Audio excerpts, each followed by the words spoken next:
album's #1 all over the world. All over the world. America's the only one because...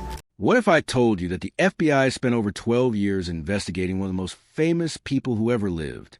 What if I told you they collected more than 600 pages of evidence, searched through every corner of his private life, and in the end, found something that would change how we see this story forever? Today, we're going to talk about Michael Jackson and the massive FBI investigation that followed him for more than a decade. But this isn't just another celebrity scandal story. This is about what really happened when the government's top investigators tried to find the truth about the King of Pop. Michael Joseph Jackson was born on a hot summer day in Gary, Indiana, on August 29, 1958.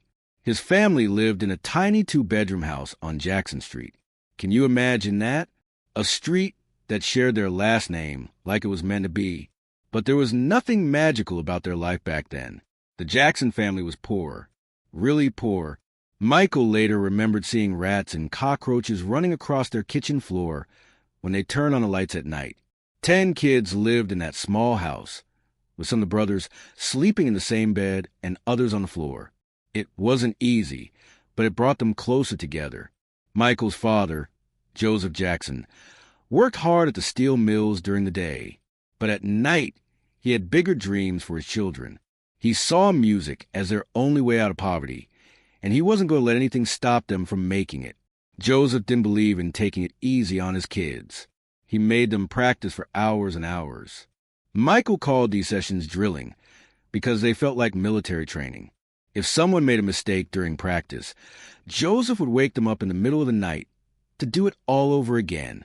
There were beatings with belts and cords when things weren't perfect. It sounds harsh, and it was, but Joseph's tough methods worked. The problem was, they came with a terrible cost. Michael later said he felt lonely most of his childhood, even when he was surrounded by his brothers and sisters. While Joseph pushed him to be perfect, Michael's mother, Catherine, gave him something just as important, love and faith. She was a Jehovah's Witness, and she taught her children about right and wrong. Her belief system was strict, but she was gentle and kind. Michael called her faith unbreakable. When Joseph got too intense with his training, Catherine would step in to protect her son. She also taught Michael his first music lessons, showing him how to sing in harmony and introducing him to gospel records. Even when Michael became the biggest star in the world, he still worried about making his mother upset.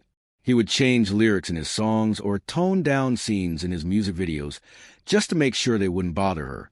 She was like an anchor that kept him steady through all the craziness of fame. By the time Michael was just 6 years old, he wasn't playing with toys like other kids his age. Instead, he was backstage at major concerts, watching legends like James Brown and Jackie Wilson perform. His father had arranged for the Jackson 5 to open for these huge acts on what was called the Chitlin Circuit, a series of venues where black performers could showcase their talent. Michael would sneak as close to the front of the stage as possible, studying every single move these performers made. He watched how they held the microphone, how they danced, how they smiled at the audience. That was his real classroom. While other kids were learning math and reading, Michael was learning how to be a superstar. That's why by the time he turned 10, Michael didn't just sing well. He moved like a professional entertainer. He could control a stage like someone who had been performing for 30 years, not just 5. Michael joined the Jackson 5 when he was only 5 years old. At first, he played percussion instruments in the back. But it didn't take long for everyone to notice that this little boy had something special in his voice. Soon, he became the lead singer of the group. In 1968, the famous Motown record label signed the Jackson 5. The founder of Motown, Berry Gordy, took a special interest in young Michael. He could tell that this kid was going to be the real star of the group. Smokey Robinson, another Motown legend, once said that Michael had a voice with emotion that didn't seem possible for someone so young. He sang like he had lived 100 different lives and experienced everything the world had to offer. That kind of depth in his voice amazed older musicians and producers. But it also meant that Michael was missing out on having a normal childhood. While other kids his age were playing games and making friends at school, Michael was recording albums and learning choreography. In October 1969, the Jackson 5 released their first major hit song, I Want You Back. It became an instant success across the country. Within just 1 week, it had outsold any Beatles single that had ever been released. Think about that for a second. The Beatles were the biggest band in the world at that time, and here was this group of kids from Gary, Indiana, beating their sales records. The song hit #1 on the Billboard Hot 100 by the end of January 1970. It sold over 2 million copies in just a few months. Record pressing plants had to work around the clock just to keep up with the demand. People couldn't get enough of the Jackson 5, but the success of I Want You Back was about more than just numbers.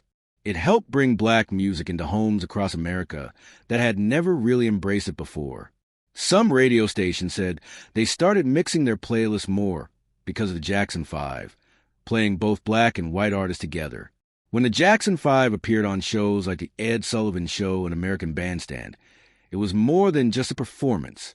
It was a moment that changed culture. White families across America saw 5 well-dressed, incredibly talented black boys on their TV screens and fell in love with them. That had never really happened before on such a large scale. By 1971, Michael alone was getting over 10,000 fan letters every single week. That was more mail than Elvis Presley ever received at the height of his fame. The Jackson 5 even had their own cartoon show on TV. They were absolutely everywhere, and 11-year-old Michael was at the center of it all. People started calling Michael a miniature James Brown because he didn't just dance like the legendary performer. He sang with the same fire and passion. At one show at the famous Apollo Theater in New York, one of James Brown's own collaborators said that Michael had everything James had, and maybe even more. Berry Gordy said Michael was the best entertainer he had ever seen, and he had worked with some of the greatest performers of all time. James Brown himself was so impressed that he brought Michael backstage after a show and taught him a special move called the glide. Years later, Michael would perfect this move and turn it into his famous moonwalk. At just 10 years old, Michael had already developed a 3-octave vocal range. That means he could sing incredibly high notes and incredibly low notes with perfect control. Most adult singers spend years trying to develop that kind of range, and many never achieve it. By the time Michael Jackson turned 21, he was ready to change the world all over again. On August 10, 1979, he released Off the Wall, his first solo album as an adult. This wasn't just another album. It sounded like something completely new and different. Michael had met producer Quincy Jones while filming a movie called The Wiz, and their creative partnership turned into pure magic. The album mixed pop, soul, and disco in a way that nobody had ever done before. The world listened, and they loved what they heard. Over 19 million people bought Off the Wall. Michael became the first solo artist in history to land 4 songs from one album in the top 10 at the same time. But not everyone was celebrating this incredible success. Behind the scenes, cracks were starting to form within the Jackson family. The Jackson brothers had spent years performing together as a group, but as Michael began to stand out more and more, the group began to fall apart. His brother Jermaine felt pushed aside and forgotten. Even Tito and Marlon noticed the growing tension between the brothers. Randy Jackson called it painful and inevitable. The media made things even worse by always focusing on Michael as the true star of the family. When the Jackson brothers tried to revive their group magic with an album called Triumph in 1980, Michael was barely interested. His heart was somewhere else. He was dreaming bigger dreams, and unfortunately, those dreams would leave his brothers behind. Despite the wild success of Off the Wall, Michael didn't feel like the music industry was giving him the respect he had earned. He had sold millions of albums and broken chart records left and right. But when the Grammy Awards came around in 1980, he only took home 1 trophy. He wasn't even nominated for Album of the Year. That rejection hurt Michael deeply. He wrote about it later, saying that he actually cried because he worked so incredibly hard. That pain and disappointment pushed him into a new phase of his career. He became obsessed with the idea of doing even better, of going even bigger than anyone had gone before. That's when he started building what would become Thriller. Michael studied how hit records were made. He wanted to be involved in every single detail of the process. He changed his appearance and his style. In the recording studio, he became a perfectionist who wouldn't settle for anything less than absolute perfection. When Thriller was released on November 30th, 1982, it didn't just break records, it shattered them completely.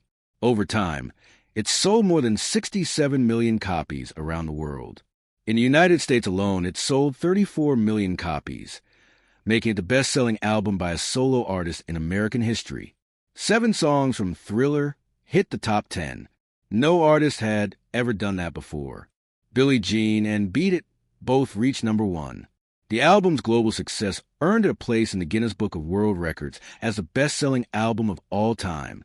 After Michael died in 2009, 4 million more copies of Thriller sold that same year, and it hasn't stopped selling since then. From 2022 to now, another 740,000 vinyl copies have been purchased. No artist has ever dominated the world's charts the way Michael did with Thriller. Then came the Thriller music video, and everything changed again. It wasn't just a music video. It was a 14-minute short film released on December 2nd, 1983. It was directed by John Landis, who had made the horror movie An American Werewolf in London. The video was filled with horror movie scenes. Michael transformed into a workat, then into a zombie, and then into a legend. The video cost $1 million to make, which was absolutely unheard of at the time. A behind-the-scenes documentary was also released and became the best-selling VHS tape ever released for a music project. The Thriller video doubled the album sales overnight. It also helped change MTV forever. Before Thriller, the music television network rarely showed videos by black artists. That changed after Michael's success. The video was later added to the U.S. National Film Registry because of its cultural importance. By 2024, it had passed 1 billion views on YouTube. Thriller had become more than just an album or video. It was now a permanent part of history. The Grammy Awards proved just how important Thriller was. On February 28, 1984, at the 26th Annual Grammy Awards, Michael was nominated for 12 awards and won 8 of them. That set a brand new record that still stands today. He won Album of the Year, Record of the Year, and Best Male Pop Vocal Performance for Thriller. But he didn't stop there. He also won Best R&B Vocal Performance and Best R&B Song for Billie Jean, and Best Rock Vocal Performance for Beat It. In one single night, Michael had taken over pop music, R&B, and rock and roll all at the same time. The Washington Post called the ceremony the Michael Jackson Show. It wasn't just impressive, it was historic. No other artist has ever won 8 Grammy Awards in one year, and 7 of those were for the same album. It was the kind of complete domination that no one had ever seen before. On March 25, 1983, during a TV special called Motown 25, Yesterday, Today, Forever, Michael performed Billie Jean live on stage. At the end of the performance, he did something that no one in the audience expected. He glided backward across the stage as if he was floating on air. It was the first time anyone had ever seen the moonwalk performed in public. About 50 million people watched on TV, and they couldn't believe what they were seeing. The dance move became world famous overnight. Even legendary performers like Fred Astaire and Sammy Davis Jr. called Michael personally to praise his incredible talent. But even at the absolute height of his fame and success, tragedy was waiting around the corner. In late 1983, Michael signed a $5 million deal with Pepsi. At the time, it was the largest endorsement deal in entertainment history. On January 27, 1984, while filming a commercial at the Shrine Auditorium in Los Angeles, everything went terribly wrong. During the 6th take of the commercial, the fireworks went off too early. Michael's hair caught fire while he was dancing. He suffered 2nd and 3rd-degree burns on his scalp. The crowd of 3,000 fans who had come to watch the filming witnessed the accident in horror. People who were there said they could see smoke coming from Michael's head. His brothers ran onto the stage to help him. Michael needed multiple surgeries and skin grafts to repair the damage, and the pain didn't go away easily. Michael later admitted that this accident was when he first started using prescription painkillers to deal with the constant pain. It was a habit that would follow him for the rest of his life. Pepsi paid him $1.5 million as compensation, which Michael donated entirely to a burn center at a local hospital. But the damage to his body and his relationship with pain medication had already been done. This is where our story takes a darker turn, because it's around this time that Michael Jackson first came to the attention of law enforcement in a way that would change his life forever. In 1993, something happened that would haunt Michael Jackson for the rest of his life. A 13-year-old boy named Jordan Chandler accused him of inappropriate behavior. The Los Angeles Police Department opened a criminal investigation that quickly became worldwide news. Police officers searched Michael's home at Neverland Ranch with a fine-tooth comb. But they didn't stop there. They also searched his other properties and even forced Michael to undergo a humiliating full-body examination to compare any physical markings with the boy's description. Michael later said that this examination was the most humiliating moment of his entire life. It left him emotionally broken and devastated. But here's what many people don't know. The police also interviewed 30 children who had visited Neverland Ranch over the years. Not a single one of them confirmed the story or said anything inappropriate had happened. Still, the media wouldn't stop reporting on every detail, whether it was true or false. Every rumor became a headline. From that moment forward, these accusations stayed with Michael for the rest of his life, even though there was no solid proof and no criminal charges were ever filed. In January 1994, Michael's lawyers agreed to settle the civil lawsuit with the Chandler family. The exact amount was $23 million in total. This included money for Jordan, separate payments to each parent, and millions more in legal fees. Michael's legal team said the settlement wasn't an admission of guilt. He just wanted to stop the emotional pain and avoid dragging the case out in court for years. But the public didn't see it that way. People kept asking why he would pay so much money if he was completely innocent. Later, prosecutors said the criminal case fell apart after the family stopped cooperating with the investigation. That meant they had no main witness to testify. Even so, the questions and doubts never went away. This is where the FBI comes into our story in a big way. What most people don't realize is that the FBI had been quietly collecting information about Michael Jackson since 1993. Between 1993 and 2005, they gathered over 600 pages of reports, documents, and evidence. They investigated audio tapes, searched properties, questioned witnesses, and even checked for possible terrorist threats against Jackson during his later trial. When these FBI documents became public in 2009 after Michael's death, they revealed something that shocked a lot of people.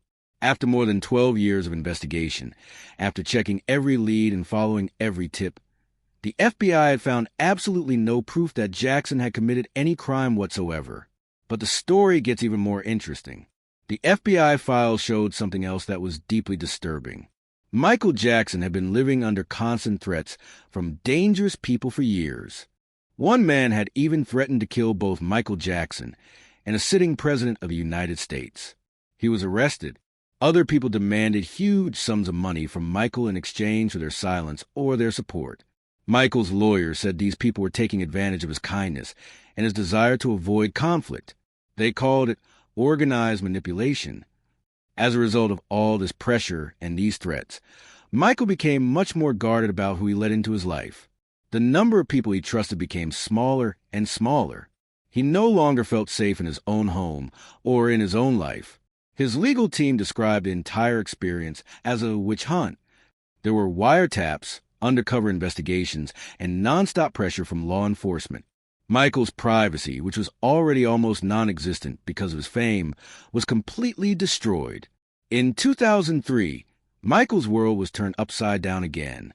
Another young boy, this time named Gavin Arvizo, made similar accusations against him. This time, the case didn't stay quiet or get settled out of court. Michael was charged with 4 counts of child molestation, for counts of giving alcohol to a minor, 1 count of attempted molestation, conspiracy to kidnap and extort, and even child abduction. It was an overwhelming list of serious charges. The trial began in early 2005 and lasted for 4 long, painful months. Every single day, Michael showed up to court looking tired, lost, and nothing like the confident performer the world knew and loved. Famous celebrities like Macaulay Culkin and Chris Tucker came forward to defend Michael, calling the accusations dishonest and motivated by money. The whole world watched and waited to see what would happen.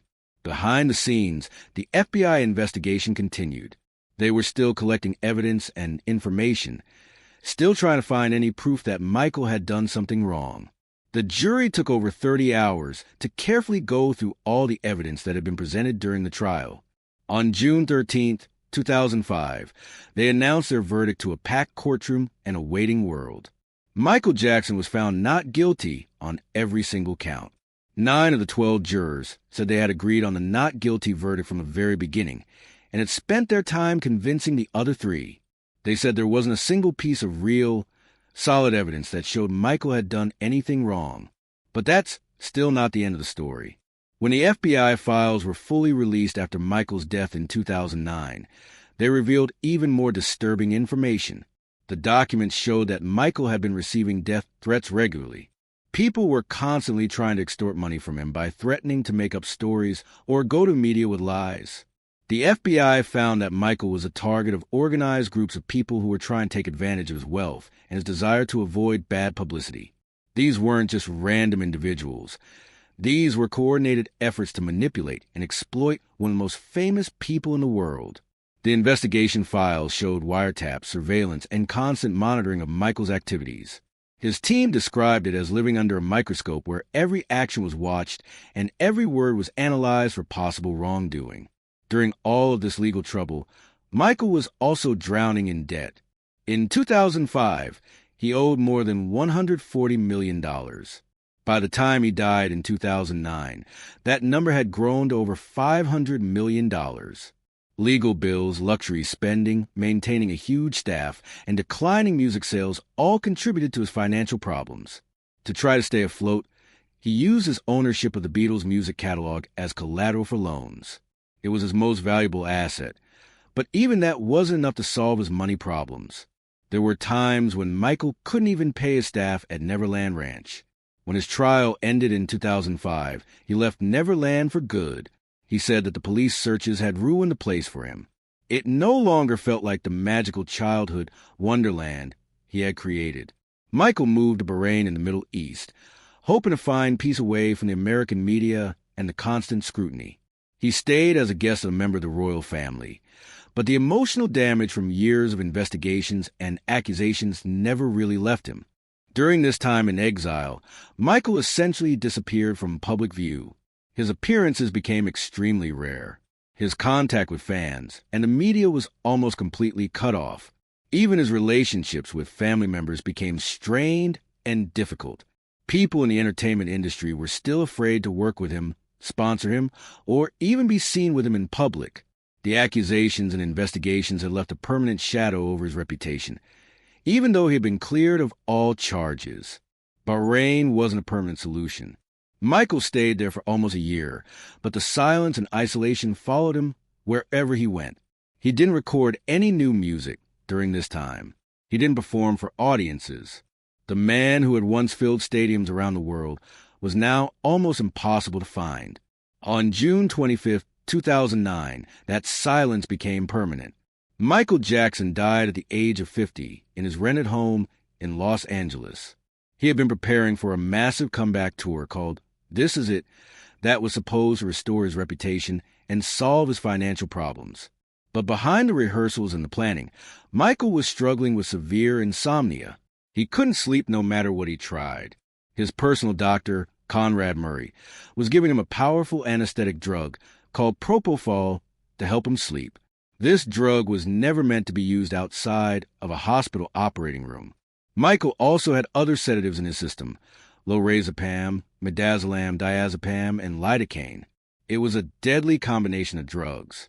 The coroner said it was more medication than would typically be used to put someone under for major surgery.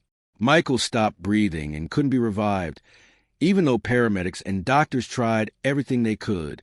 His death was ruled a homicide, meaning someone else's actions had caused it. Dr. Murray was later found guilty of involuntary manslaughter and sentenced to prison. After Michael's death, the FBI released an additional 300 pages of files from their investigation. These final documents confirmed what all the earlier files had shown. There was absolutely no evidence that Michael Jackson had ever done anything illegal or inappropriate. Instead, The files showed just how much he'd been targeted by blackmailers, stalkers, and people making endless threats against his life and his family. The FBI had found that Michael was essentially a victim of organized harassment and extortion attempts that went on for years. Meanwhile, Dr. Murray admitted in court that he had given Michael the dangerous anesthetic propofol in a bedroom setting, without any of the proper medical equipment or monitoring devices that should be used with such a powerful drug.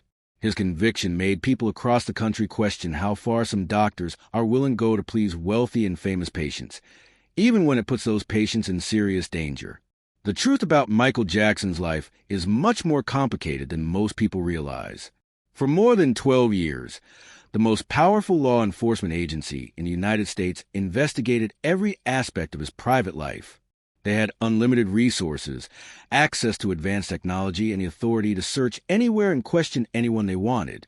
After all that investigation, after all those resources and all that time, they found no evidence of any criminal wrongdoing. What they did find was a man who was constantly under attack from people who wanted to exploit his fame and his wealth. The FBI files paint a picture of someone who was living in fear, surrounded by people who saw him as a target rather than as a human being. The investigations that were supposed to protect children may have actually destroyed an innocent man's life and reputation. Michael Jackson died owing more than $500 million and facing over 65 different lawsuits. But something amazing happened after his death. His music suddenly became profitable again in a way it hadn't been for years. Album sales surged around the world. Licensing deals poured in from companies that had previously been afraid to associate with his name. In 2016 alone, his estate made $825 million, partly from selling his share of the Sony music catalog for $750 million. Today, Michael Jackson's estate is worth between $1.5 and $2 billion. His 3 children and his mother were left with more than enough money to live comfortably for the rest of their lives. The man who died in debt had become one of the most profitable entertainers in history, even after death. The story of Michael Jackson and the FBI investigation shows us something important about fame, power, and the price of being different. It shows us how rumors and accusations can destroy someone's life, even when there's no proof behind them. It also shows us how law enforcement can sometimes become part of the problem rather than the solution, especially when dealing with celebrities who are already under intense public scrutiny. Most importantly, it reminds us that behind every famous person is a human being with feelings, fears, and vulnerabilities just like the rest of us. The next time you hear someone spreading rumors or making accusations without proof, remember Michael Jackson's story.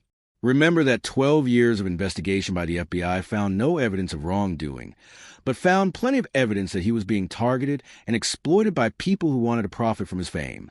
The truth about Michael Jackson isn't found in tabloid headlines or sensational documentaries. It's found in official FBI documents that show a man who was hounded, threatened, and ultimately destroyed by people who saw him as an easy target. His music continues to inspire people around the world. His dancing continues to amaze new generations of fans. But his story serves as a warning about what can happen when fame, money, and human nature collide in the worst possible way.